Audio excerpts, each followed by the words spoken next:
Bismillahirrahmanirrahim. Next theorem. Suppose G be a group and A be an element of the group G, then the set H contain the element A of the group G, and when we operate the element A with itself under the binary operation defined in the group G gives an element denoted by A2, which is also an element of the set H, and when we operate the element A with itself under the binary operation defined in the group G 3 times denoted by A3, this is also an element of the group G, and so on. And when we operate the element A n time with itself, the resultant element is denoted by an, which is also an element of the set H. This set H is a subgroup of the group G generated by an element A. Suppose A raised to power R and A raised to power S are the element of the set H. That is, when we operate the element A in R time with itself under the binary operation defined in the group G, the resultant element A raised to power R is an element of the set H. Power R is an element of the set Z.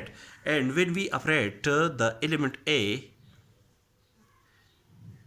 S time with itself, the resultant element is denoted by AS, which must be an element of the set H. For S is an element of the set Z.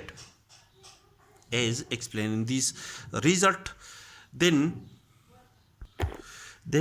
A raised to power R and the inverse of A raised to power S, we have to check that if this element is an element of the set H according to this theorem, that is, if H is a non-empty subset of the group G, this set H is a subgroup of the group G. If for any two element A, B belong to the set H, the operation of the element A with the inverse of the element B under the binary operation defined in the group G is an element of the set H. If we prove that A raised to power R, A raised to power S whole inverse is an element of the set H, then according to this theorem, the above set will be a subgroup of the group G, because this set is a subset of the set G. Now A raised to power R, A raised to power S whole inverse is equal to A raised to power R, A raised to power minus S is equal to A raised to power R minus S. As R and S are two integer, as R and S are two integer, therefore the difference of two integer must be an integer. Therefore R minus S must be an integer. And when we operate the element A to itself R minus S time, this element is denoted by A raised to the power R minus S. For R minus S is an integer, this element must be an element of the set H according to the above condition, above hypothesis.